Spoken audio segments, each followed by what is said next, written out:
Hola, buenas tardes. Muchas gracias por venir. En primer lugar, agradecer a Elio Gallego, el director del Colegio Mayor San Pablo CEU, la acogida y la organización de este acto y al carisma de la... ¿Se oye? Ahora, estaba diciendo que queríamos dar las gracias a Elio Gallego como director del Colegio Mayor San Pablo y al carisma de la ACDP, de los propagandistas, que es un carisma siempre de acogida y de colaboración con todas las iniciativas de la sociedad civil.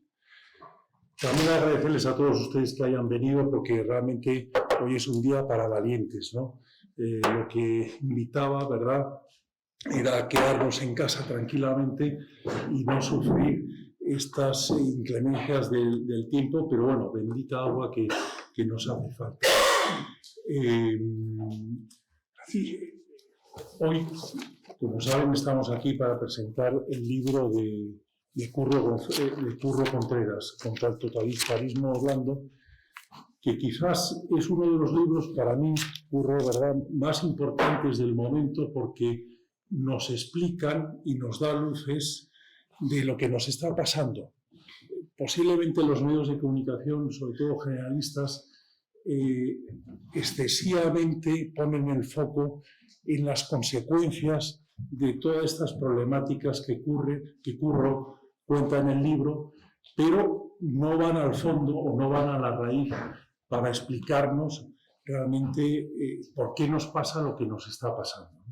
Y por qué tenemos esta democracia con una cierta dictadura perfecta o con un cierto, como dice Curro, con ese totalitarismo blando que nos afecta a todos, ¿no? Independientemente que haya gente que no esté interesada en la política o en estas cuestiones que comenta Curro, pero las consecuencias de la misma sí que le afectan, ¿no?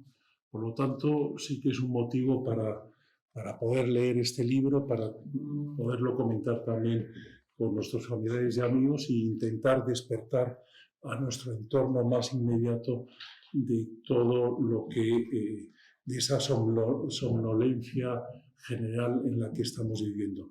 Como vamos un poco mal de tiempo, porque Jaime Mayor Oreja ha hecho el esfuerzo de venir corriendo de Córdoba, que tenía un evento para asistir a esta presentación del libro de Curro, pero ahora tiene también otro evento, otra conferencia en la Fundación Leyen.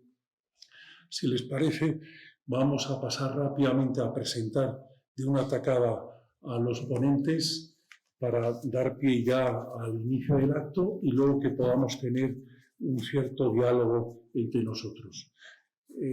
Bueno, todos ustedes conocen a los ponentes. Hermann Tertsch, bueno, pues es eurodiputado y una posiblemente de los analistas y las plumas más brillantes que hay en el panorama español, que es una pena. Por una parte ganamos a como activo a un gran europarlamentario que defiende en serio los intereses de España, pero por otra parte también es verdad que perdemos sus análisis habituales, que lógicamente por la falta de tiempo no tiene tanta capacidad para poder escribir o comentar. Jaime Mayor Oreja, yo creo que el título que hay que ponerle a Jaime es el de mejor ministro del Interior de la democracia en España, ¿no? Ese yo creo que con eso está todo bien. Pero hay que agradecer a Jaime que podía tener una jubilación tranquila y dorada, que se involucre en construir la sociedad civil que está tan debilitada en nuestro país y haya creado hace 2 o 3 años la organización NEOX, que está llamada a ser un vínculo de unión, un punto de encuentro de mucha gente que tenemos una cosmovisión de la vida muy determinada, que estábamos desperdigados y que gracias a la iniciativa de Jaime, en colaboración con María Sangil, con Raúl y tantos otros, pues tenemos por fin una plataforma que nos representa. Y por último, tenemos el autor del libro, Curro Contreras, que también podríamos decir lo mismo. Para mí ha sido uno de los grandes parlamentarios que hemos tenido en la última legislatura. Sus intervenciones siempre brillantes, respetuosas, pero contundentes. Posiblemente tus alumnos, Curro, habrán ganado un catedrático, un profesor, un maestro como el que eres, pero nosotros hemos perdido esa voz, ¿no? que muchas veces nos sentimos huérfanos si no tenemos a personas de la brillantez y sobre todo de la valentía que tú tienes. Sin más, cedo la palabra a Germán. Es mejor Jaime. Perdón, Jaime, es verdad. Jaime, porque luego posiblemente tenga que irse y así. Sí.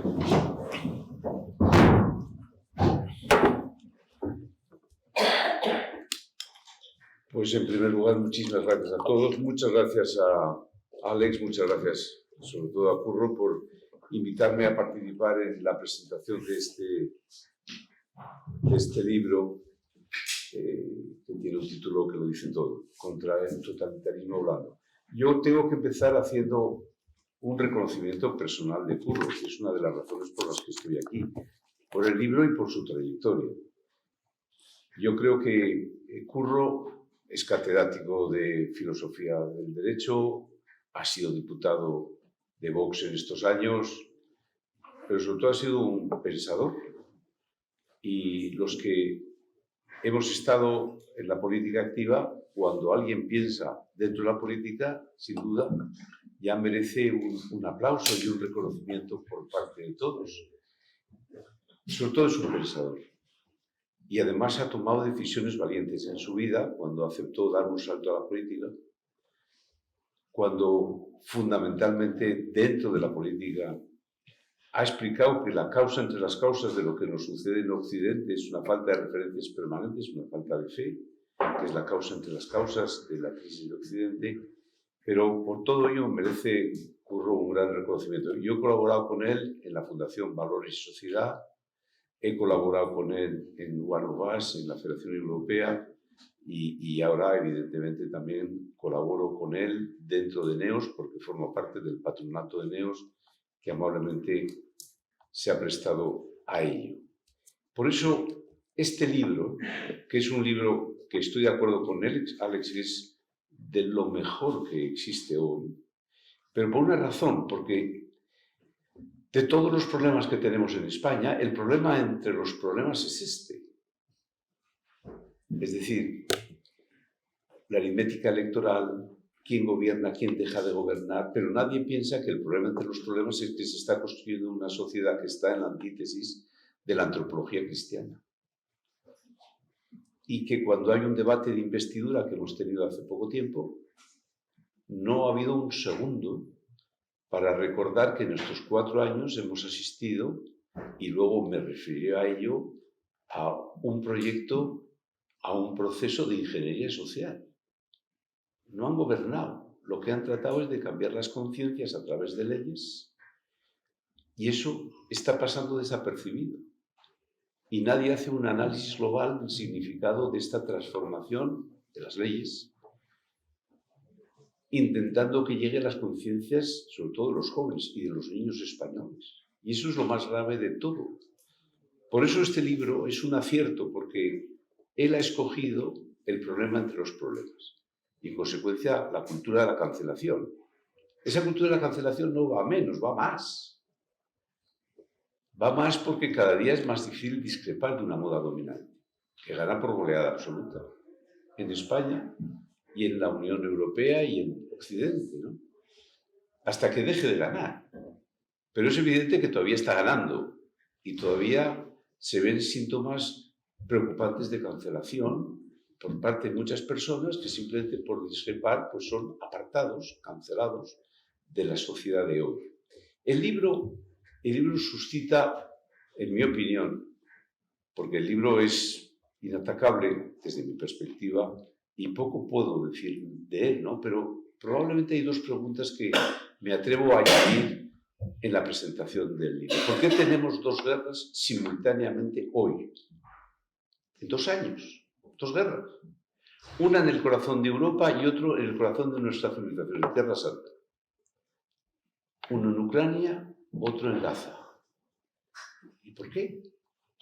Porque fundamentalmente quienes no son precisamente occidentales, Putin es un experto en servicio secreto de la KGB, pero intuye, olfatea la debilidad de Occidente. Y jamás se atreve a emprender una acción entre el terrorismo y la guerra porque intuye la debilidad de Occidente. Y eso es lo que une ambos conflictos. Creen que Occidente está en debilidad, en decadencia, en crisis. Y la pregunta que tenemos que hacernos es ¿por qué? Y una civilización cuando pierde un sentido de la trascendencia, aunque no seas creyente, toda civilización tiene que tener un sentido de la trascendencia. Si lo pierde, es una sociedad débil, debilitada. Y eso es lo que esencialmente nos muestra que la coincidencia, simultaneidad de las dos guerras es porque desde fuera se intuye nuestra debilidad, nuestra decadencia. Nosotros somos una generación que nacimos en la posguerra. La generación actual está en el final de una etapa. No digo en la etapa, el final de Occidente, pero el final de una etapa de Occidente. Año 48, Declaración de Derechos Humanos, nacimiento de la Unión Europea, y hoy estamos viendo que la Declaración de Derechos Humanos, fundamentalmente hoy tenemos, a través de un plano inclinado resbaladizo, falsos y nuevos derechos cotidianos impulsados por nuestra comodidad, impulsados por el relativismo. Y eso significa que es el anticipo de que termina una etapa. Año 47 se crea el Estado de Israel, y hoy el Estado de Israel está acosado. Y es evidente que también marca insisto, el final de una etapa, espero que no de Occidente, pero sí de una etapa de Occidente. Y la segunda cuestión que me suscita este libro es ¿y por qué España aceleradamente? ¿Por qué la transición de Occidente viene fundamentalmente acompañada en España con una crisis acelerada en 4 años? Nosotros estamos ya en el récord Guinness de unas leyes de ingeniería social. Esto no se produce en ningún país de Occidente, de Europa. Ninguno. Nosotros tenemos todo al mismo tiempo. Nos hemos colocado en la vanguardia del mal llamado progresismo. No es casual, porque España ha vivido un tránsito peculiar que no ha vivido el resto. Nosotros estuvimos en democracia desde la Constitución y antes, determinados por la violencia terrorista, no amenazados, hemos sido determinados por la violencia. Hemos hecho cosas que no se hubiesen hecho sin violencia terrorista. Las nacionalidades históricas del País Vasco y de Cataluña no se hubiesen producido sin violencia terrorista. Las comunidades, unas que accedían por la vía del 143, vía lenta, y otras por la rápida, no se hubiesen producido sin violencia terrorista. Ni siquiera hoy la política energética no ha estado determinada por la violencia terrorista. ETA decidió que Lemóniz, en el año 80, significaba la desnuclearización de la costa vasca. Estamos determinados por la violencia terrorista. Y entonces ha habido un tránsito que no ha vivido Occidente, de un crimen, una violencia terrorista determinante, no amenazante, determinante, a una mentira decisiva y determinante. Y ese tránsito es el que se traduce viendo las leyes que en 4 años hemos aprobado en España, todas.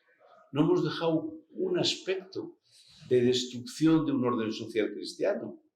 La ley trans, la ley del sí, la ley de la diversidad familiar, lo que significa la ley de memoria histórica, memoria democrática, todo ha sido un proceso de transformación social intentando cambiar las conciencias de las personas. Y hemos vivido aceleradamente, hasta el punto en que hoy vive España, la caricatura de la crisis. No vivimos la crisis, vivimos la caricatura de la crisis en la que un prófugo decide, en la que ETA es la única opción que hoy formalmente apoya a Sánchez. Significa ello que hemos vivido un tránsito del crimen a la mentira. Por todo ello, esas dos cuestiones lo que ponen de relieve es la importancia de comprender el libro que escribe Curro contra el totalitarismo blando, el problema entre los problemas que vivimos en Europa y que sin duda vivimos en España. El diagnóstico es claro, lo dice todo. El pronóstico es imposible. Es como el médico puede diagnosticar, debe hacerlo, es su obligación. El pronóstico ya es más difícil. Ahí se puede ser optimista o pesimista en el pronóstico. Y en este caso, sin duda, como el pronóstico es imposible, pues ni se puede ser optimista ni pesimista. Pero tú tienes que diagnosticar, como hace Curro, la realidad de España y la realidad de la sociedad occidental. Así que les animo a que, sin duda, compren el libro, lean el libro, y les aseguro que de todos los diagnósticos de hoy, el más certero es el de Curro Contreras, del que me enorgullezco de ser su amigo. Muchas gracias.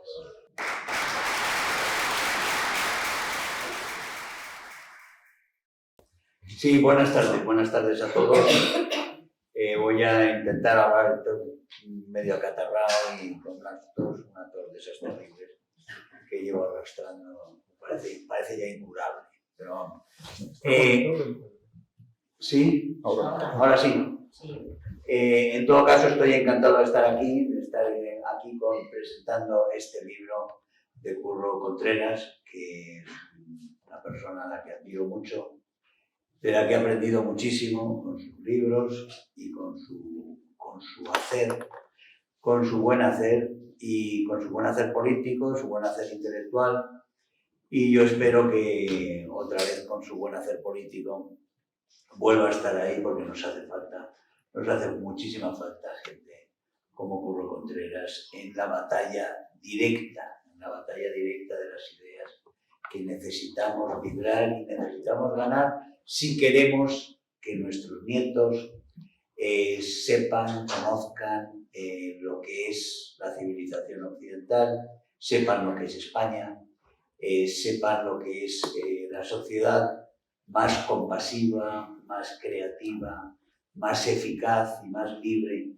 que ha habido jamás, que es la sociedad, la civilización surgida de ese triángulo de Atenas, Roma, Jerusalén y de la fe cristiana. El judeocristianismo es la base realmente de lo que nos ha traído hasta aquí. Hemos sido inmensamente afortunados de ser parte de ella. Yo creo que la gente, por desgracia, no es consciente del inmenso privilegio que es vivir en esta parte del mundo, y yo creo que una de las fundamentales tareas que tenemos, aparte de los peligros de los que hablaremos ahora, es de transmitir ese privilegio, ese inmenso lujo y felicidad y gratificación permanente que debiera ser para todos el pertenecer a esta comunidad que es la comunidad que tenemos en América, que tenemos en Europa, que hemos tenido en tantos otros sitios y que ha sido liquidada en muchos rincones del mundo, sin apenas queja prácticamente. Hemos visto en este momento, quiero recordar por un instante solo, que un enclave cristiano en el Cáucaso Sur, que es Nagorno-Karabaj, desapareció en cuestión de 3 días en una ofensiva de Azerbaiyán, del ejército de Azerí. La protección de Armenia no llegó porque la protección rusa de la que se fió Armenia tampoco llegó, porque hay un acuerdo entre Turquía y Rusia para intereses más elevados, y esos 150.000 cristianos que vivían desde hace muchos siglos en Nagorno-Karabaj ya no están en Nagorno-Karabaj, y Nagorno-Karabaj ha dejado de existir como enclave cristiano. Esto ha sido hace un mes, y no se ha enterado nadie. No se ha enterado nadie de esta tragedia histórica, de estas dimensiones. Ellos tenían ese privilegio, todos están ahora en Armenia, no existe ya Nagorno-Karabaj como enclave cristiano. Pero dicho eso, tenemos un occidente que fundamentalmente está hoy en día en Europa y en las dos Américas. Es un occidente que si no toma conciencia, no solo de su privilegio, sino toma conciencia de la necesidad de la autodefensa, del derecho de la autodefensa que tenemos, puede tener los años o las décadas contadas. Y lo tiene porque desde dentro ha generado unos enemigos que son muy eficaces, muy poderosos, que se han permitido por parte de los que supuestamente defendían la ciudadela de Occidente, los que supuestamente la defendían, no la han defendido por pereza, por codicia, por ignorancia, por falta de presencia de ánimo, por tantísimas cosas, por frivolidad. No la han defendido y, sin embargo, los enemigos han sido enormemente consecuentes, perseverantes y eficaces. Y en este momento tenemos a esos enemigos. Cuando hablaba Jaime de que tenemos dos guerras, por supuesto, como bien dice, por la debilidad que se percibe.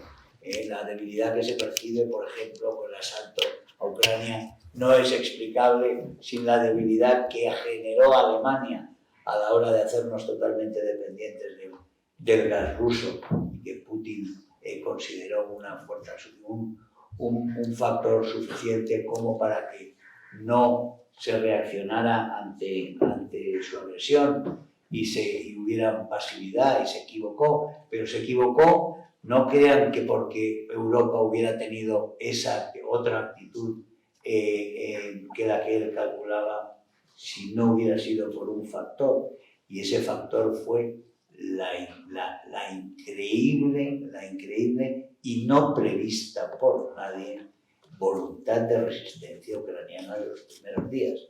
Son los primeros días de la resistencia ucraniana, cuando creían todos que iba a haber un paseo como el que hubo en Crimea hace 10 años, y que realmente se tragaron Crimea y no pasó nada. Hubo 4 protestas, 2 sanciones pequeñas y nada más. Pero si ustedes recuerdan bien, cuando el 23 de febrero, si no me equivoco, entran las tropas rusas en Ucrania, la primera reacción del señor Borrell en Bruselas fue decir que entre las sanciones que se imponían a Rusia era que no iba a poder ir al concurso de Eurovisión. Ese era uno de los elementos que se barajaba amenazando al Kremlin, que estaba entrando con sus tanques en un país cuyas fronteras había reconocido en 1991 y que en ese reconocimiento precisamente fue donde Ucrania entregó, con un acuerdo firmado también por Estados Unidos, Ucrania entregaba sus armas nucleares a Rusia a cambio del reconocimiento de las fronteras. Ahí, el Acuerdo de Budapest de 1991, ahí quedó la validez de ese acuerdo, cuando los acuerdos estos permiten que tiranos vean las debilidades ajenas. Otros ejemplos, tenemos tantísimos ejemplos fuera de España, digo. Fuera de España en este momento nos quieren convencer de que en Venezuela un asesino, un dictador asesino, o en Cuba van a hacer reformas desde la dictadura, van a hacer reformas, incluso que en Venezuela se va a pedir a unas elecciones el señor Maduro que pudiera perder. Eso por supuesto es falso, no va a suceder. El señor Borrell dice que hay reformas en Cuba y que por eso financiamos nosotros a la dictadura cubana. La Unión Europea financia regularmente a la mafia criminal del Partido Comunista Cubano y a las fuerzas represivas de los órganos del partido, de las asociaciones del partido, que acosan y a la población. Son muchísimos los elementos que nos demuestran que las fuerzas totalitarias ven la debilidad occidental. Y esa debilidad occidental viene marcada por una realidad cultural que ha ido avanzando sin parar en todo Occidente desde hace 70. La eclosión es un poquito más tarde, pero en realidad lo que estamos hablando es de una reflexión comunista que se hace en la cárcel, que hace Gramsci en su día, para decir que no podemos, que la revolución no puede llegar a través de la toma de los medios de producción con una sociedad no preparada para esto, sino que hay que preparar primero a la sociedad para después llegar a la sociedad en la que los medios de producción no estén en manos privadas. Ahí viene la Escuela de Frankfurt. La Escuela de Frankfurt se va a las universidades, huye del nazismo y se va a las universidades norteamericanas. Y en las universidades norteamericanas están hasta el final de la guerra, que vuelven a Europa. Pero ya han dejado el huevo de la serpiente en todas las universidades de la Ivy League, de las universidades de élite.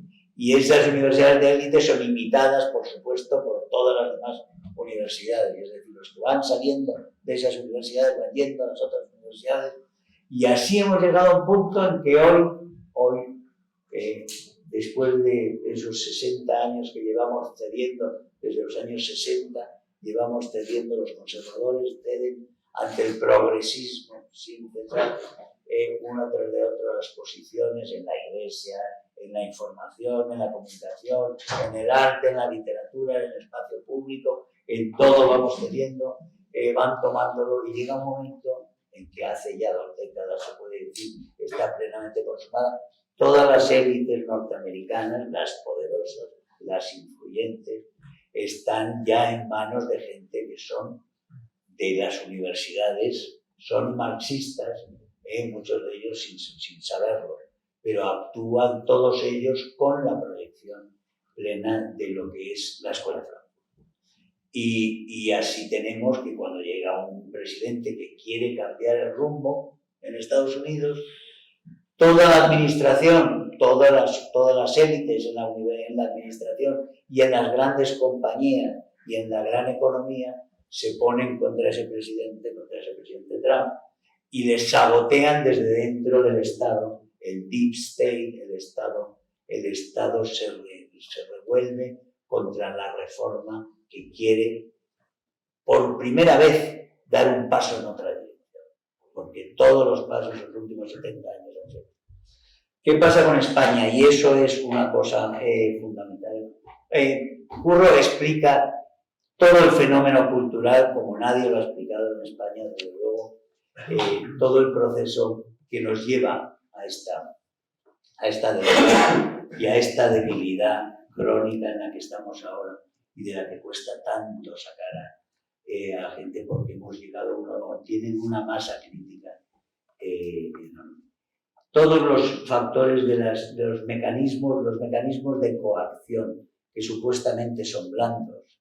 El título es magnífico, pero de blando, relativamente blando, porque enseguida se adoptan las formas cada vez más duras. La ingeniería social, esta ingeniería social que no es solo española, en España somos los adelantados porque somos un eslabón muy débil, somos un eslabón que ha sido muy cobarde porque ha sido muy acomplejado por unos factores históricos muy determinados, que es el franquismo, que aquí se han tapado las bocas, se le ha llamado franquista a la gente cuando decía la verdad, y la gente no ha tenido el coraje de defender la verdad por miedo a ser llamado franquista o a ser llamado fascista o a ser llamado. Llevo mucho tiempo diciendo que para ser libre en España tienes que perder el miedo a que te llamen fascista. Ha sido muy eficaz y por eso España es un eslabón muy débil y aquí ha sido mucho más feroz y es mucho más rápido. Se atreven a cosas que no se atreverían en ningún sitio. En ningún sitio, digo, porque el señor Chávez no se atrevió en los primeros años a las cosas que se ha atrevido el señor Sánchez y el señor Zapatero también, que Zapatero es la pieza, empieza en aquel 2004, empieza antes, empieza cuando lo eligen secretario general, es cuando empiezan los contactos, que también, que realmente Jaime Mayor fue de las pocas personas, probablemente la única en la clase política relevante de este país que denunció aquello, que ha denunciado eso con constancia, ese triángulo nefasto que se hizo con el acuerdo, con los acuerdos que surgen con Zapatero ya a partir del año 2000 y que a partir del año 2004 se materializan y que se encauzan y que podían haber sido abortados por el señor Rajoy, pero no se hizo y siguieron para adelante. Y por eso somos unos adelantados en lo peor, como lo fuimos también en los años 30. Somos unos auténticos adelantados. Crear la resistencia frente a esto, para esto hace falta el conocimiento, hace falta saber. Y el cuerpo, el cuerpo informativo, el corpus cultural que necesitamos, las armas que necesitamos para saber lo que nos está pasando, y para reaccionar frente a este enemigo. Está en todas partes y está muy crecido. Es verdad que en este momento está muy nervioso porque está viendo reacciones. Hay reacciones en España, hay reacciones en todos los países europeos, hay reacciones en América también. Estamos viendo que hay unas elecciones europeas el 9 de junio que les ponen nerviosos porque las mayorías pueden cambiar. Pero lo que hemos tenido desde luego estos 5 años en la Unión Europea ha sido la más brutal ingeniería social que se puede uno imaginar. El Pacto Verde de la Unión Europea, de la Comisión Europea, es como un gigantesco plan quinquenal leninista, pero no para 5 años, sino para 50 o 100. Y es un plan que es la injerencia masiva del Estado en todos los ámbitos de la vida humana, en todos, desde la intimidad hasta la municipal, de lo nacional, de lo económico, de lo empresarial, de lo familiar, de lo cultural, de la educación. Todo, no solo lo interviene, sino lo controla y lo lleva en la dirección que quiere. En ese sentido, blando no es un totalitarismo que viene con buenas formas, si se quiere, es un totalitarismo, es un comunismo con cubiertos, que come con cubiertos, o es la izquierda vegana frente a la izquierda carnívora y la izquierda caníbal. La caníbal podría ser Cuba, la vegana es von der Leyen, pero al final el camino de todos ellos es el mismo, es un control general. Y no olvidemos que la señora von der Leyen es del Partido Popular Europeo, de la CDU. Y ella ha llevado a cabo todo este plan de control social de una forma implacable. Y quienes se resisten a esto, si no son cancelados, que lo son, en Europa culturalmente lo son, en la Alemania la homogeneización de los medios de comunicación ha sido terrorífica. Desde Merkel, toda la época de Merkel, nos ha llevado a que todos los periódicos y todos los medios digan lo mismo, absolutamente lo mismo. Los periódicos conservadores, la Frankfurter Allgemeine y otros periódicos que eran netamente conservadores, se han convertido en unas hojas wow y progres. El hijo del editor, el hijo de Joachim Fest, que escribió el libro del hundimiento, que fue un biógrafo de Hitler y que escribió el hundimiento, y escribió el célebre libro de Yo No, que era la resistencia de su padre, que era un maestro frente al nacionalsocialismo, que se insistió que jamás entraría partido. Ese libro celebradísimo y que hizo, entre otros de sus libros y de sus obras, y él como editor de la Frankfurter Allgemeine, era una persona adorada en Alemania y venerada en Alemania, Joachim Fest. Su hijo tiene exactamente las mismas ideas que su padre y es tachado de nazi por la opinión publicada alemana porque está en la AfD, está en el partido de la AfD y está conmigo en el Parlamento Europeo. Y piensa exactamente igual que su padre. Y eso que decir, Konrad Adenauer hoy en día sería puesto en la picota, por supuesto, por facha, y en este momento le están quitando, y ya empezaron con Merkel, le están quitando a Helmut Schmidt, que es un socialdemócrata, le están quitando su nombre de los cuarteles, porque dicen que era un militarista, el señor Helmut Schmidt, canciller socialdemócrata de Alemania. En fin, termino aquí. Quiero decir con esto, mi homenaje a un libro absolutamente imprescindible, que es el libro de Curro Contreras, un libro que nos da las explicaciones amplísimas, porque Curro no solo lee muchísimo, sino que Curro entiende muy bien todo lo que está pasando, porque tiene todos los mimbres para unirlo. Y aún los ha unido en una explicación de nuestra actualidad, de nuestra realidad cultural y política y antropológica actual, que es fascinante y que es, como digo, un libro importantísimo y por lo cual te felicito y te doy las gracias.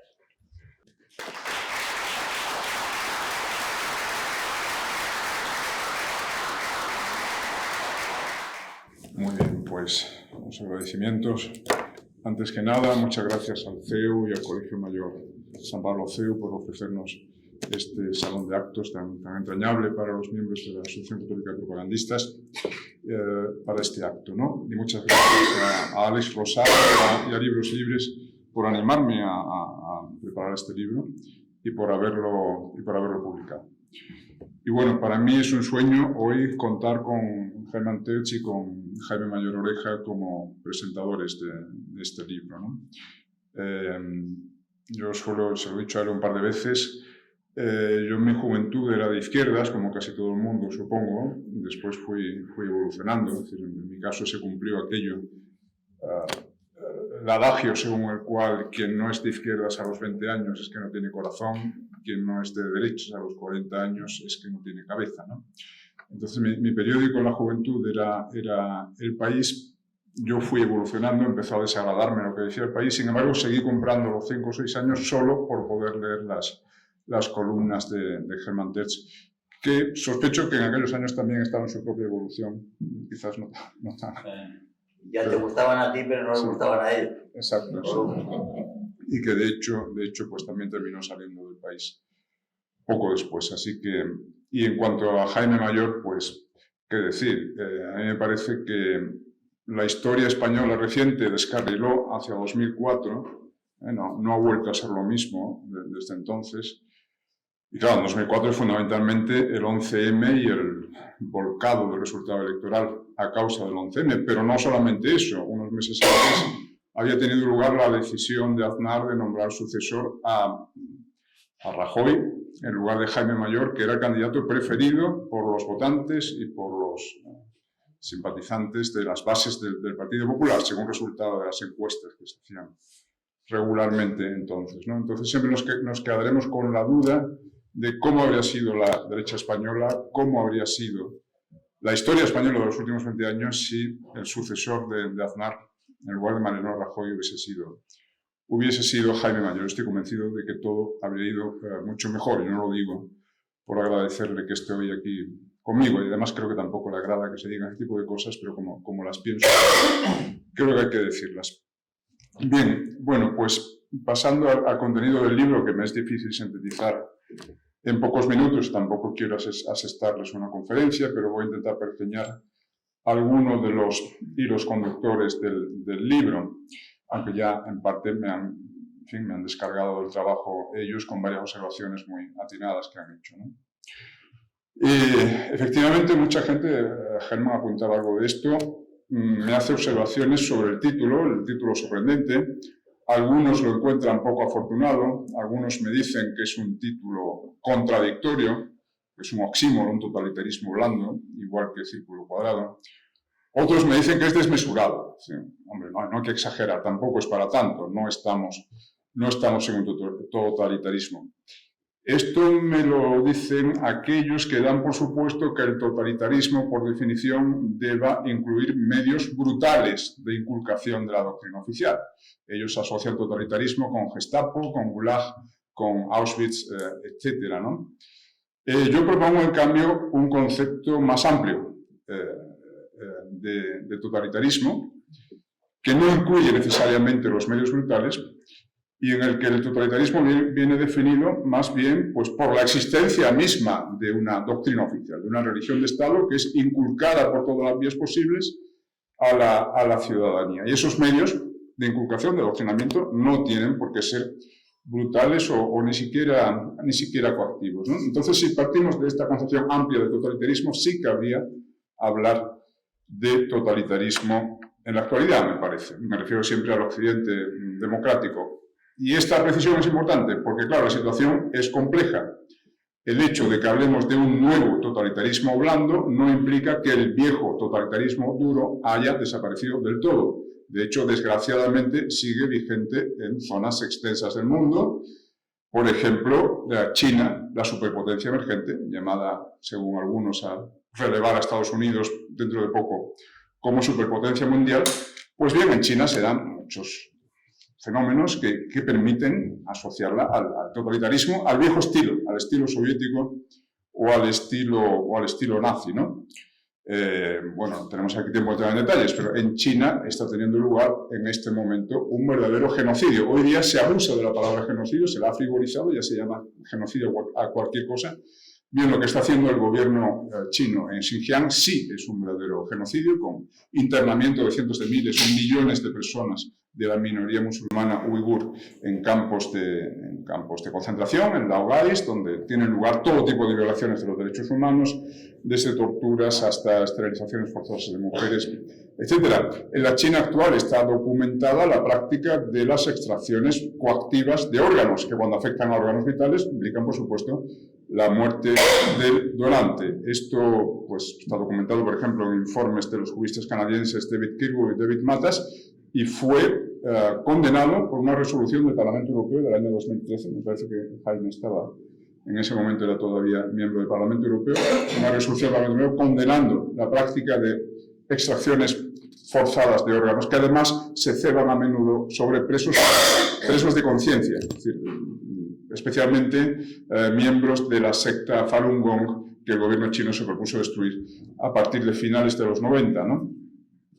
Y concretamente, si ha habido alguna sociedad que se parece a la sociedad real, que más se parece a la que dibujó George Orwell en su famosa distopía en 1984, probablemente sea la sociedad china actual. Recordemos que en la novela de Orwell había pantallas en todos los domicilios, pantallas que eran activas y pasivas, es decir, emitían propaganda constantemente, pero también grababan imágenes de lo que ocurría entre esos domicilios. Pues bien, esto empieza a aplicarse en la China actual. Hay cámaras en las calles que filman constantemente a los viandantes, cámaras dotados de sistemas de reconocimiento facial que permiten identificarles. Según cuáles sean sus movimientos, según con qué tipo de personas se relacionen, etcétera, van sumando o restando créditos sociales, puntos positivos y negativos que después tienen una plasmación en sus vidas, en el sentido de que ascenderán o no profesionalmente, sus hijos podrán o no ir a la universidad, etcétera.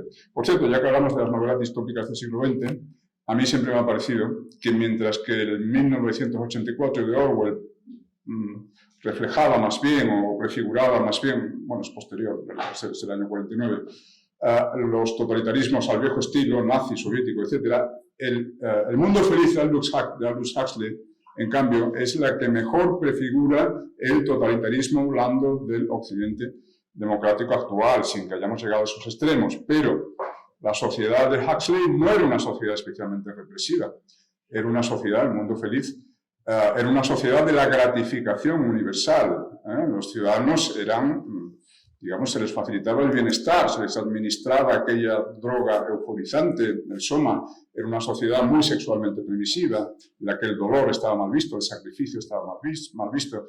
Cuando uno ya no tenía capacidad de disfrute, pues bueno, le apiolaban, ¿no?, mediante la eutanasia. En fin, una serie de cosas que creo que se parecen bastante más al tipo de sociedad hacia que nos estamos deslizando. Y esto es importante. Yo no hablo del totalitarismo blando como una situación ya consolidada, como un punto de llegada. Hablo de un deslizamiento hacia el totalitarismo blando. En ese sentido, libros como el mío, modestamente, pretenden funcionar como una self-defeating prophecy, es decir, una profecía que se anula a sí misma, ¿no? Llamando la atención, lanzando la voz de alarma sobre esta deriva, muchos intentamos que precisamente no llegue a materializarse, no llegue a consolidarse, ¿no? Bien, pero sí, yo creo que hay una serie de indicios que permiten hablar de deslizamiento hacia el totalitarismo. Indudablemente existe una ideología de Estado, existe una religión de Estado que es impuesta, un pensamiento único, que es impuesta por una pluralidad de vías. Ese pensamiento único ya no es el nacionalsocialismo, ya no es el comunismo, es el wokismo, es la nueva doctrina oficial.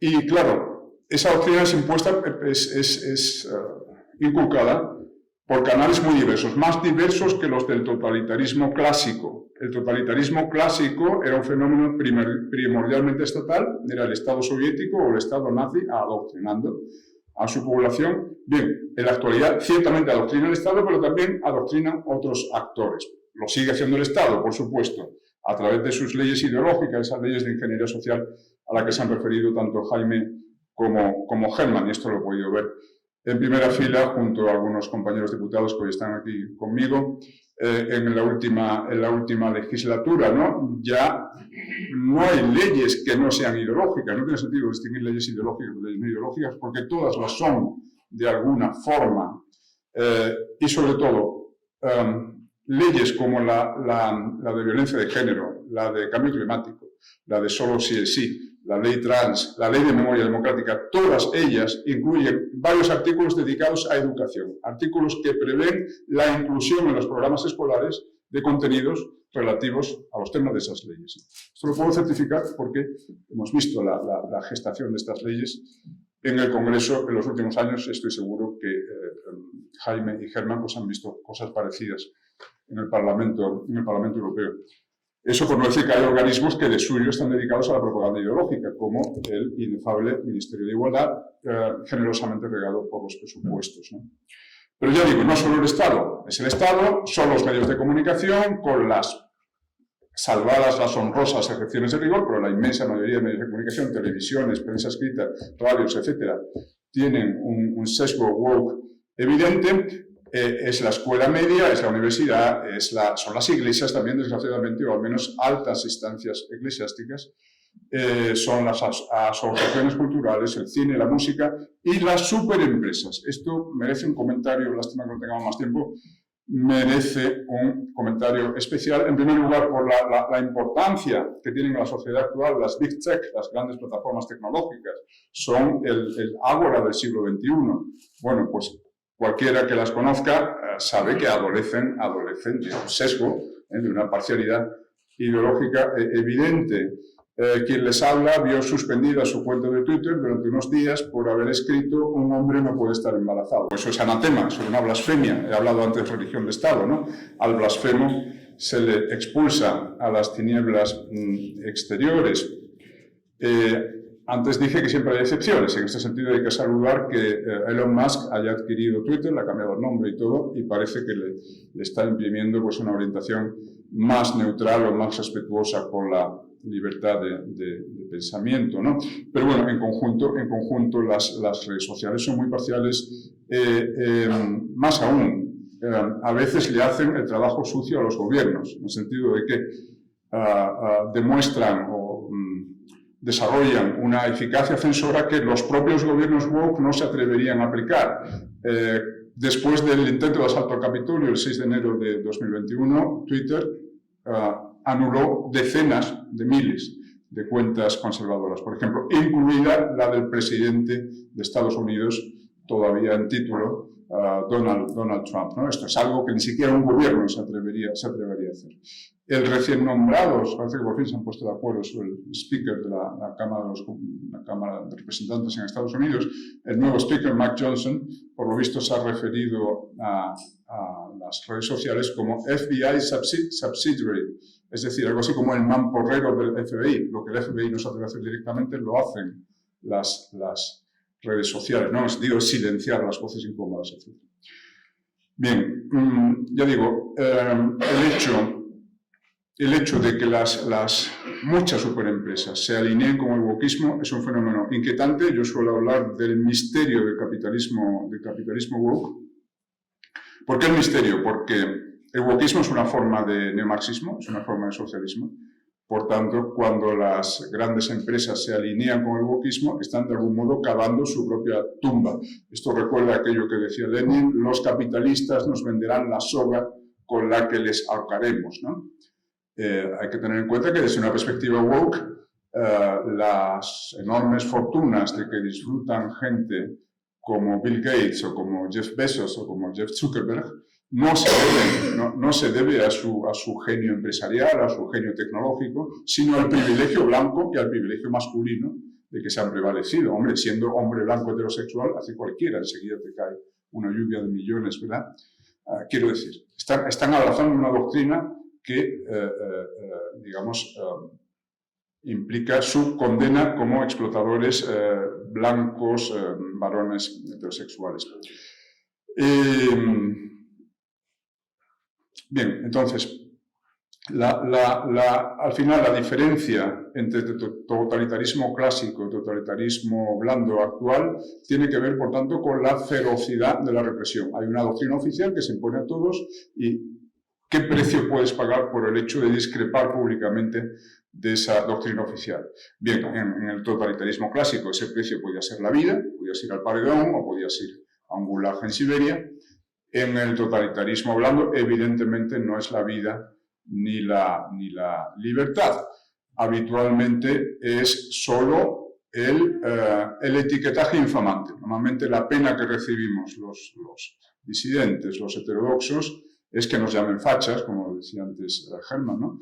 Que te llamen facha, que te llamen racista, machista, homófobo, etcétera, etcétera.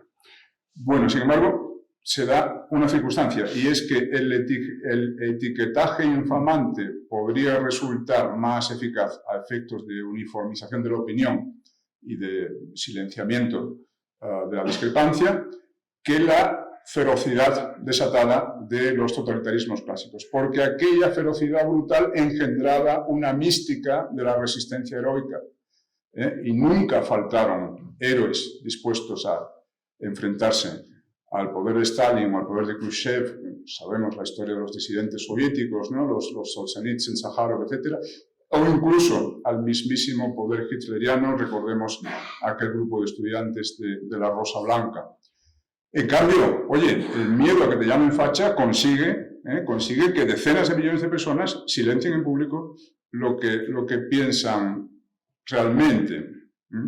Por otra parte, ese precio, es cierto que es mucho más bajo en el totalitarismo clásico, pero como decía antes Germán, tiende a subir, el precio tiende a subir. Por ejemplo, ya te puedes jugar también el empleo según donde trabajes, si eres periodista, si eres profesor de una universidad norteamericana o si eres un psiquiatra infantil que no traga con el nuevo dogma de que los niños pueden estar atrapados en el cuerpo equivocado, puede haber niños atrapados en cuerpos de niña y viceversa. Los que no están dispuestos a transigir con esta aberración científica se juegan el empleo, se juegan el empleo porque cualquier asociación LGTB los puede denunciar por transfobia y pueden perder la licencia profesional. Por lo tanto, el precio tiende a subir, lo cual habla de un deslizamiento hacia un totalitarismo cada vez más contundente. Leí hace unos días en redes sociales que J.K. Rowling, la autora de Harry Potter, que está dispuesta a ir a la cárcel, antes que tragar con los dogmas de la transexualidad. Leía que Jordan Peterson, el gran Jordan Peterson, está siendo sometido a cursillos de reeducación para que aprenda la empatía. El pobre no conoce la empatía, es un analfabeto emocional y el gobierno canadiense lo tiene que reeducar emocionalmente. Y recientemente estamos en París en Congreso de Movimiento Conservador, que son, digamos, los herederos de la Manif pour tous, de aquella gran movilización contra el matrimonio homosexual hace 10 años. Y la presidenta Laurence Trochu me comentaba que va a comparecer próximamente en un proceso por homofobia o por transfobia, pero ya en los tribunales, ya hablamos de los tribunales. Bien, volviendo al misterio del capitalismo woke, ¿en qué se nota? ¿En qué se nota esta wokeización de las grandes empresas? Bueno, se nota en sus productos, se nota en su publicidad, y esto no tenemos tiempo ahora de analizarlo, se nota en las declaraciones oficiales que emiten. Por ejemplo, hace 3 años todas las superempresas norteamericanas emitieron comunicados de solidaridad con Black Lives Matter, cuando los sucesos que siguieron a la muerte de George Floyd. Pero, sobre todo, no hay superempresa que se precie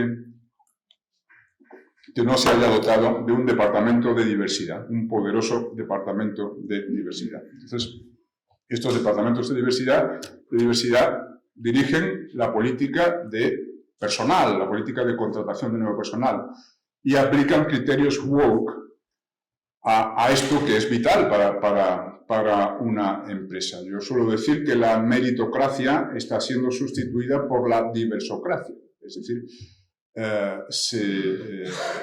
el criterio tenido en cuenta a la hora de proveer puestos ya no es la preparación, el mérito, la capacidad, sino que ahora son las ratios, las cuotas de raza, de sexo y de orientación sexual. Ya no se busca la excelencia, sino que se busca la diversidad. Lo fundamental es que hay una proporción suficiente de mujeres, de negros, de homosexuales, etc. Obviamente esto es letal para un país, es letal porque en primer lugar va a afectar a la calidad de los organismos en cuestión. Si no se busca a los mejores, sino a los más diversos, pues bien, va a descender la calidad de los laboratorios, de las universidades, de las administraciones, de las empresas, etcétera. Pero no es solo la calidad, es que esto va a afectar también a la convivencia entre los hombres y las mujeres, los blancos y los negros, los homosexuales y los heterosexuales. Hoy día en Estados Unidos, en virtud de las políticas de acción afirmativa, de discriminación positiva, un negro o un hispano puede entrar en una gran universidad con una nota mucho peor que un negro o un hispano una nota peor que un blanco o sobre todo un oriental. Los más perjudicados por la affirmative action, más que los blancos, son los orientales, ¿no? Pues bien, evidentemente el blanco o el oriental injustamente excluido no va a quedar muy contento. Es decir, se está alimentando el resentimiento racial, se está creando el combustible para un conflicto racial que, por cierto,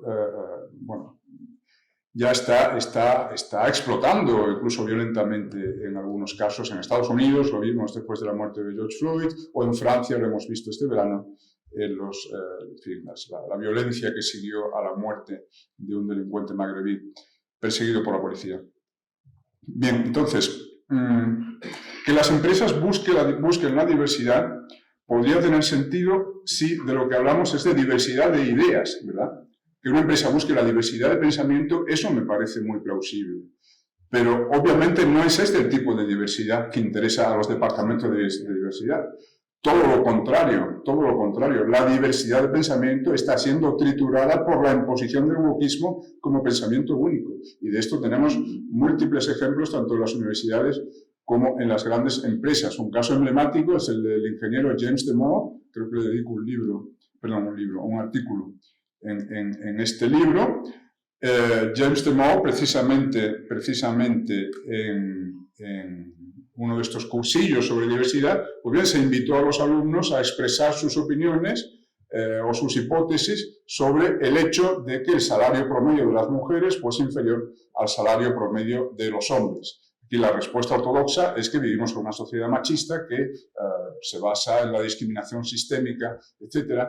Bueno, la respuesta que dio Damore, apoyándose en estudios psicológicos, estudios profesionales, etc., fue que la llamada brecha salarial no se debe, por supuesto, a la discriminación basada en el sexo, sino al hecho de que las mujeres escogen profesiones distintas a los hombres. Por ejemplo, hay muchas menos mujeres que escojan profesiones tecnológicas, que suelen estar muy bien retribuidas, prefieren ser enfermeras, prefieren ser maestras, etc.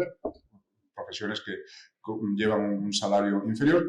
Las mujeres recurren al trabajo en tiempo parcial en mucha mayor proporción que los hombres, etcétera, etcétera. Bueno, por razonar todo esto, por sostener todo esto, invitado por su profesor, que le dijo que dio su opinión, fue expulsado de Google.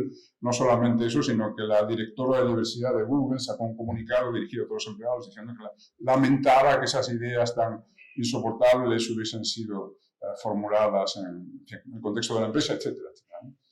Bien, por otra parte, esto de la obsesión con el sexo, la raza, la orientación sexual, tiene algo especialmente irritante, y es, ¿cómo decir?, el hecho de que parezcan reducir el ser humano a sus genitales o al color de su piel o a su orientación sexual, como si eso fuese lo más importante en nuestra identidad, como si eso predeterminase nuestra sensibilidad, nuestras convicciones, nuestros intereses, nuestras necesidades. Y no es así. Es decir, el sexo que tiene uno, el color de piel que tiene uno es el resultado de una lotería genética, no es lo que me define como persona.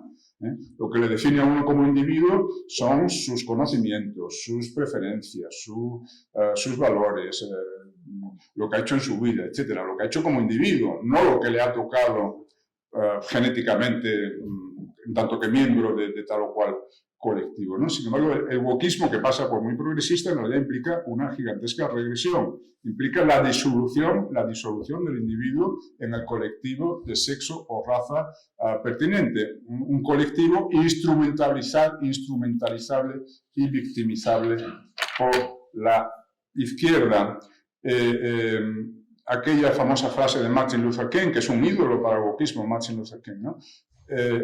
Dijo: sueño con el día en que se juzgue a las personas no por el color de su piel, sino por el contenido de su carácter. Pues bien, hoy estamos más lejos que nunca del sueño de Martin Luther King, porque los woke precisamente juzgan a las personas no por el contenido de su carácter, que no les importa, sino por el color de su piel. Coca-Cola, de Estados Unidos, imparte a sus empleados cursillos sobre cómo ser menos blanco. Cómo ser menos blanco. Esto de ser menos blanco no consiste en darse muchos rayos UVA, sino en, y cito literalmente los materiales usados en el cursillo, ser menos arrogante, menos rígido, menos seguro de sí mismo, menos defensivo. Es decir, se está asociando el color de la piel a estereotipos morales negativos. Huelga decir que esto es el racismo. Esto es racismo de libro. El racismo consiste en asociar el color de la piel con características morales.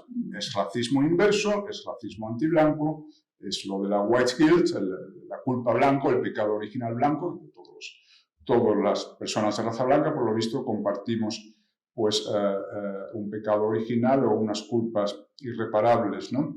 Hablando de culpas irreparables, uno de los autores de moda de las universidades norteamericanas es el afroamericano Ibram Kendi, uno de los adalides de la teoría crítica de la raza, y él propone las reparaciones económicas interraciales, que consistirían en que los blancos de 2023 tendrían que rascarse el bolsillo y pagar un impuesto especial con el cual serán financiadas reparaciones económicas para los negros de 2023. Y todo porque hace 2 siglos los antepasados de algunos de esos blancos fueron dueños de esclavos y los antepasados de algunos de esos negros, digo algunos, porque hay algunos que acaban de llegar de Kenia hace 50 años o 30, ¿verdad?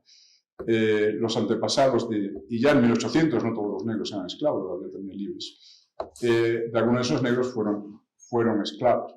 Claro, la premisa que subyace a esto es que el verdadero sujeto moral no es el individuo, sino la raza. La raza es el verdadero sujeto moral. Todos los blancos son el mismo blanco, todos los negros son el mismo negro. Por eso la injusticia racial de hace 200 años puede ser borrada con una nueva injusticia de signo inverso. Bien, ¿por qué triunfa? Intento terminar ya. ¿Por qué triunfa el wokismo? ¿Cómo explicar el éxito imparable del wokismo? Porque es así, ¿qué le vamos a hacer? Están ganando los tiros, ¿no? Nosotros, cada uno desde nuestro puesto, Germán en el Parlamento Europeo, Jaime como presidente de INEOS y tantos otros, hacemos lo que podemos para resistir, pero ellos llevan hasta ganar. ¿Y por qué ganan? Ganan porque el wokismo apela, es mi opinión, ¿no?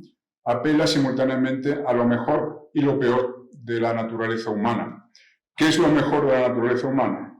Pues bueno, yo diría que es la pulsión altruista, la aspiración a que la vida consista en algo más que una lucha implacable por el poder, por el bienestar, por el éxito, por el dinero, etcétera, etcétera. Esta aspiración altruista o idealista se da especialmente en los jóvenes y en los mejores jóvenes. Claro, el joven altruista es presa fácil del ideólogo woke que le explica que las víctimas en nuestra sociedad son las mujeres, los negros, los homosexuales, etc. Le ofrece una causa en la cual militar, ¿no? Y además esto es especialmente plausible precisamente en Occidente por nuestras raíces cristianas. Esto lo explica muy bien Quintana Paz, Miguel Ángel Quintana Paz, recordando el carácter victimocéntrico del cristianismo, claro. Es que Cristo era la víctima por antonomasia, ¿no? Se ofrece en sacrificio por la expiación de los pecados de la humanidad. Por otra parte, el cristianismo representa una radical novedad respecto a cosmovisiones anteriores que entendían que la víctima era culpable de sus sufrimientos. Pensemos en la idea hindú del karma, ¿no? Si naces cojo o naces ciego, etc., es que estás expiando culpas que contrajiste en vidas anteriores. En el capítulo 9, me parece que es, del Evangelio de San Juan, los discípulos le preguntan a Jesús, ¿pecó él o pecaron sus padres?, refiriéndose a un ciego de nacimiento. Y contesta Jesús, ni él ni sus padres. Esto es revolucionario, implica que la víctima no es culpable de su sufrimiento y, por tanto, merece compasión, merece ayuda, etc.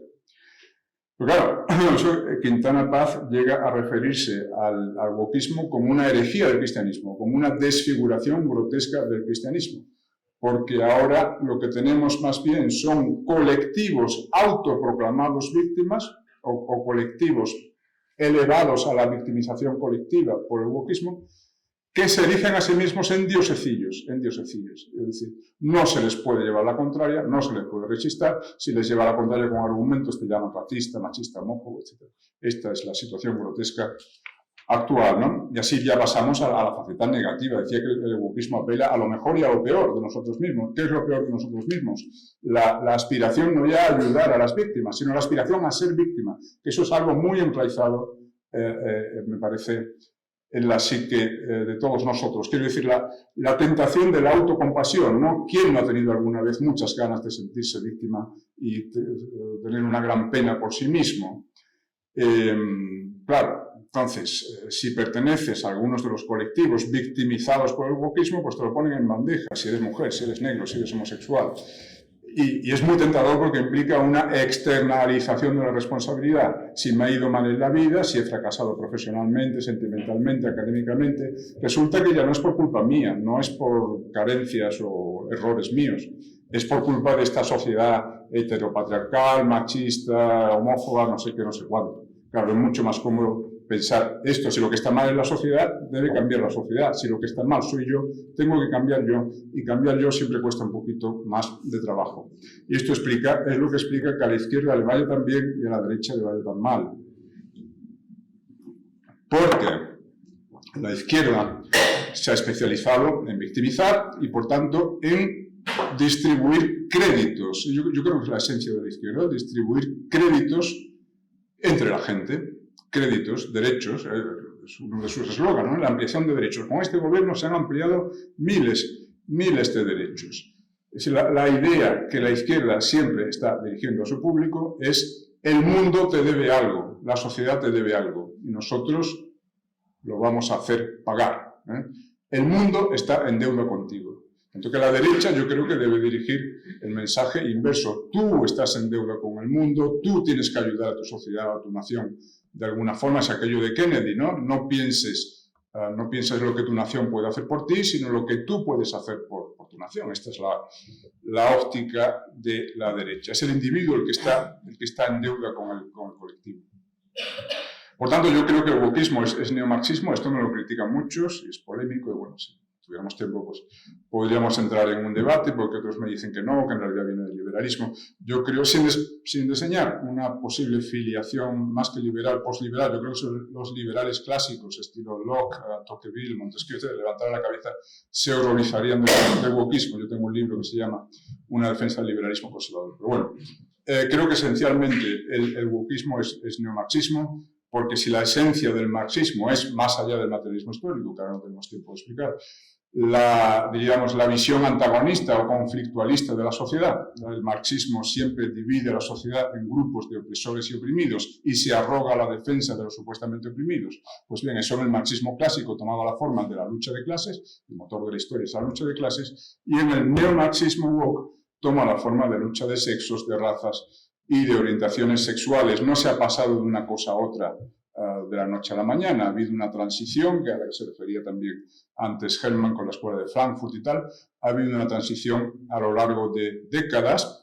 Efectivamente, en las últimas páginas de la obra de Marcuse, El hombre unidimensional, publicada en 1965, ya se presagia esto, ¿no? Hay que encontrar un nuevo sujeto revolucionario, porque el sujeto revolucionario clásico, que era el proletariado, se ha aburguesado. Estamos hablando de los 30 gloriosos, el Wirtschaftswunder, el milagro económico alemán, que en realidad fue el milagro económico occidental, 30 años maravillosos, del 45 a 75, en que sube mucho el nivel de vida, el obrero se aburguesa, ya deja de ser verdad aquello de que la clase obrera no tiene nada que perder salvo sus cadenas, como había dicho Marx en el manifiesto comunista. Por tanto, hay que buscar un nuevo sujeto revolucionario y la izquierda lo va a encontrar nada menos que en el sexo femenino, en las minorías sexuales, tipo homosexuales, transexuales, etcétera, y en las razas distintas de la blanca. En Hispanoamérica está adopta la forma de indigenismo.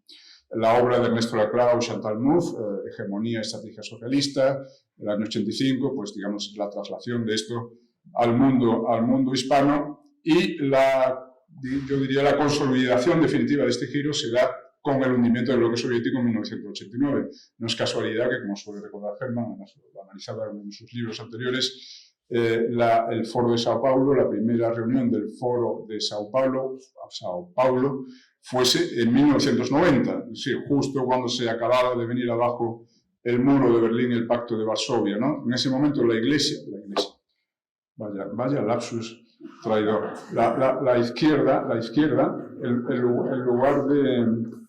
en lugar de autodisolverse, ¿verdad? Autodisolverse, pedir perdón por los 100 millones de muertos, la izquierda hubiera podido hacer eso en el año 90.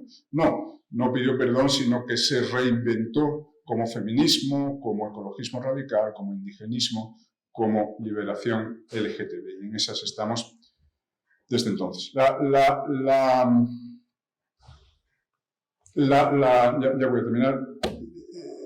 Hay algo que me importa mucho enfatizar, y también ha aludido mucho a eso Hermann antes, y es que el wokismo es tóxico, entre otras muchas cosas, porque está debilitando la autopercepción de la sociedad occidental. Es decir, el wokismo implica una visión de la historia occidental como una larga noche de machismo, racismo, homofobia, imperialismo. Y esa es la visión de su propia cultura que están recibiendo los jóvenes. Se está enseñando a los jóvenes a despreciar su propia civilización. La prueba es que frente a cualquier conflicto internacional cuyas claves históricas no conozcan muy bien, ellos por instinto se ponen del lado de la parte no occidental, ¿no? Si tienes dudas, siempre contra Occidente. Ahora, Israel contra Hamás, ellos se ponen de parte de Hamás. Por supuesto no tienen ni idea de la partición de la ONU en el 47, ni de la guerra osíria, no saben nada. Solo saben que Israel es Occidente, lo cual aciertan, y por tanto hay que estar contra Israel.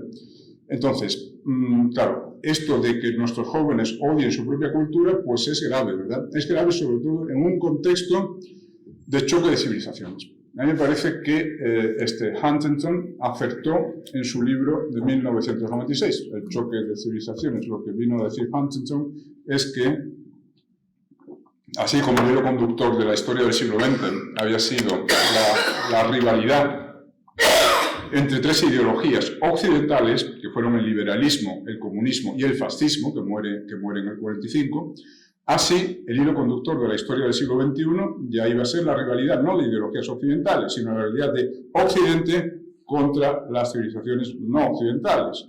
O mejor dicho, una situación multipolar de competición entre 8 grandes entre 8 grandes civilizaciones. Y la gran novedad histórica es que se está disipando a toda prisa la abrumadora ventaja de que ha gozado Occidente durante siglos, es decir, entre aproximadamente 1500, el siglo XVI, y finales del siglo XX, Occidente gozó de una ventaja abrumadora tecnológica, militar, económica, política, frente a sus rivales. Por eso Hernán Cortés podía llegar a México y conquistar el inmenso imperio azteca con solo unos cientos de soldados. También tuvieron algo que ver las habilidades diplomáticas de Cortés, ¿verdad?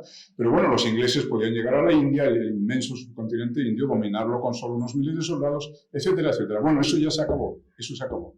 Sí, las civilizaciones rivales están recortando su desventaja a toda velocidad, en lo demográfico, en lo económico, en lo militar, en lo tecnológico. Y lo que es más importante, esas civilizaciones rivales no se autodesprecian. No se autodesprecian. No encontraremos intelectuales musulmanes, encontraremos muy pocos, entre otras cosas porque se juegan el cuello.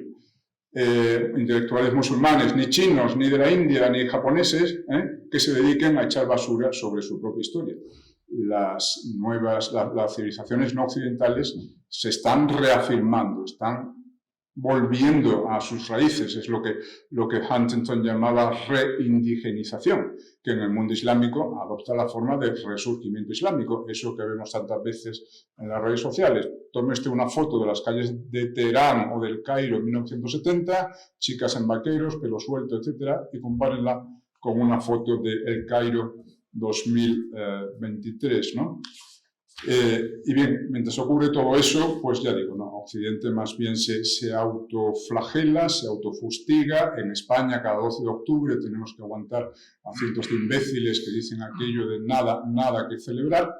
Y en el mundo anglosajón, que la verdad es que va un poco por delante en esta campaña de autodestrucción, pues asistimos a aquella epidemia de genuflexiones físicas. Después de la muerte de George Floyd, selecciones deportivas, rodilla en tierra, mientras se tocaba el himno nacional. La presidenta de la Cámara de Representantes, Nancy Pelosi, 8 minutos hincada de rodillas bajo la cúpula del Capitolio. Cuando terminaron los 8 minutos tuvieron que ayudarla a levantarse, porque ya tiene 80 años, etcétera, ¿no? El New York Times ha lanzado el proyecto 1619. ¿Qué es esto?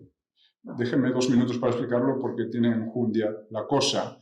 Proyecto 1619. Se trata de sustituir 1776 por 1619 como fecha emblemática de la historia norteamericana. 1776, todos sabemos lo que representa. Es la Declaración de Independencia, son los grandes principios humanistas, liberales de la Declaración de Independencia. Todos los hombres han sido dotados por su creador de ciertos derechos inalienables, entre los que están la vida, la libertad, la búsqueda de la felicidad, etcétera, etcétera. Esa era la autopercepción de Estados Unidos hasta ahora. El New York Times propone que no, que la nueva fecha emblemática tiene que ser 1619. ¿Y qué pasó en 1619? Pues que llegó a Virginia el primer cargamento de esclavos africanos. Entonces ahora ya la esencia de la historia norteamericana ya no es la libertad, ahora la esencia de la historia norteamericana es la esclavitud. Según propone, es lo que propone el más importante periódico norteamericano, ¿no? Sobre esto de la esclavitud había mucho que decir, es decir, nuestros jóvenes, los pobres, piensan que los occidentales somos los únicos que hemos practicado la esclavitud.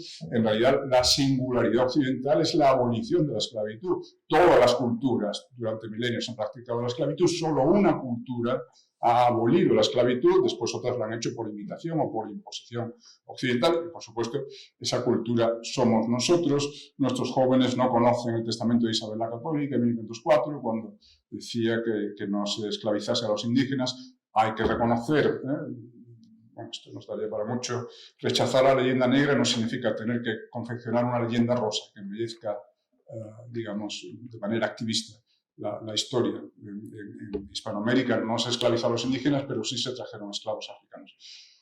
Nadie conoce la figura soberbia de William Wilberforce, ¿no? El parlamentario británico que durante 30 años luchó por conseguir un vuelco en la opinión pública, por conseguir que el Parlamento británico aprobase la prohibición de la trata de esclavos, cosa que finalmente se alcanzó en 1807, por primera vez en el mundo. No solamente eso, además la flota británica dedicó una flotilla, el West Africa Squadron, a perseguir a los barcos negreros durante todo el siglo XIX y liberando en ese tiempo a unos 150.000.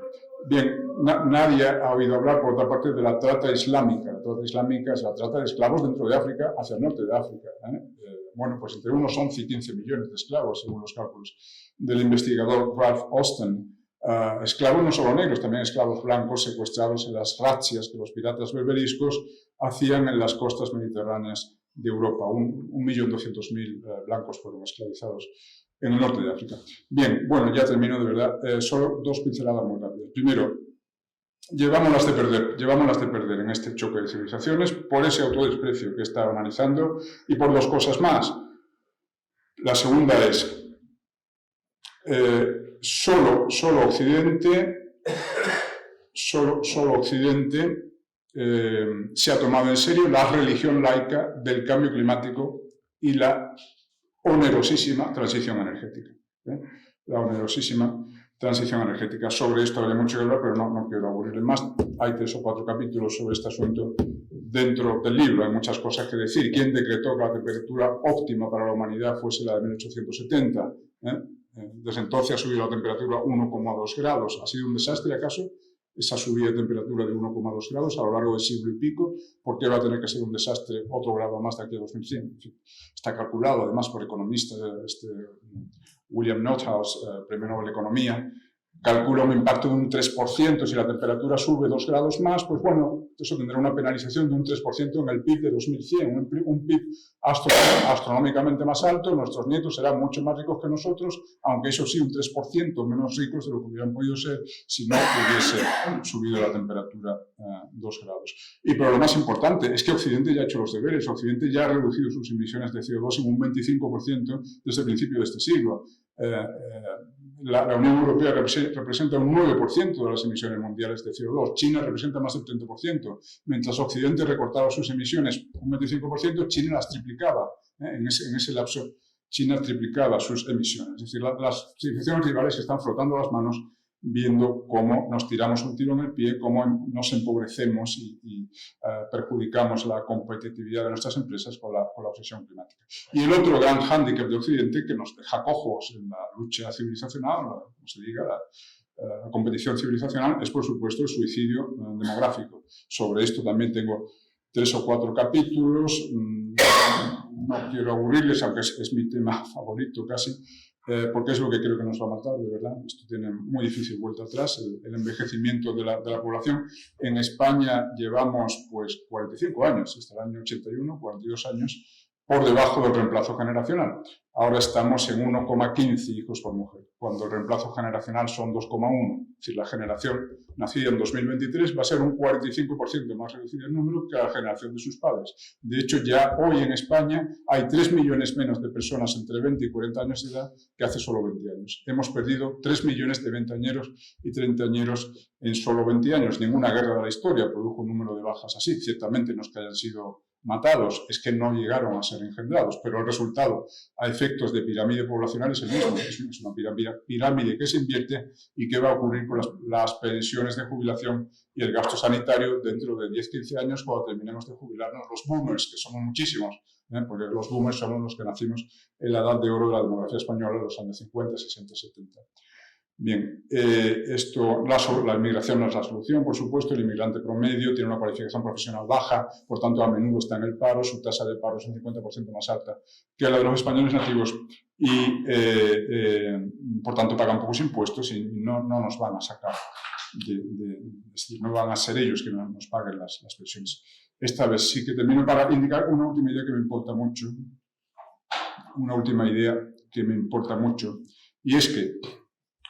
y es la siguiente. Este libro, como también un poco las intervenciones de quienes me han precedido, es un libro sobre la decadencia de Occidente, sobre las contradicciones de Occidente, sobre las carencias de Occidente. Pero con todos sus problemas, con todas sus contradicciones, con toda su decadencia, Occidente sigue siendo la sociedad más civilizada, más humana, más habitable del planeta. Tenemos la obligación de salvarla. Y digo esto porque me inquieta que personas que además pueden tener una sensibilidad ideológica parecida a la mía, personas conservadoras, los veo caer víctimas de los cantos de sirena, por ejemplo, de la Rusia de Putin, de la China de Xi Jinping. Es decir, parecen dar por perdido a Occidente, ese Occidente tan woke, tan decadente, lo dan ya por irrecuperable y dan en idealizar modelos alternativos o países alternativos. Putin está siendo muy hábil, se está presentando como el campeón de los valores tradicionales. No, aquí no hay desfile del orgullo gay, yo meto en la cárcel a las Femen, sí mete en la cárcel a las Femen y también mete en la cárcel a cualquier opositor o periodista crítico que le haga cosquillas, ¿verdad? Eso cuando no se cae por las escaleras o se cae por un balcón o le cae de pronto una maceta en la cabeza. Es decir, si eres opositor a Putin, el riesgo de pisar una cáscara de plátano o que te electrocutes en la bañera se multiplica por 5.000, ¿no? O que se caiga tu avión. Bueno, no, esa no es la alternativa, no es lo que queremos para nosotros. Por otra parte, los valores conservadores de Putin serían muy discutibles. Sí, ha construido miles de iglesias ortodoxas, pero están vacías, no va nadie a misa en Rusia, mucho menos que aquí. Hasta hace 2 días tenían la tasa de abortos más alta del mundo, etcétera, etcétera. Bueno, ¿y qué vamos a decir de China el mundo islámico? Sí, Occidente está muy mal. Este libro es un análisis de eso, pero también es una llamada a no dar por perdido Occidente, porque si damos por perdido Occidente, apaga y vámonos. No hay salvación fuera de Occidente. Bueno, perdón por haberme extendido tanto tiempo. Pero, no, muchas gracias.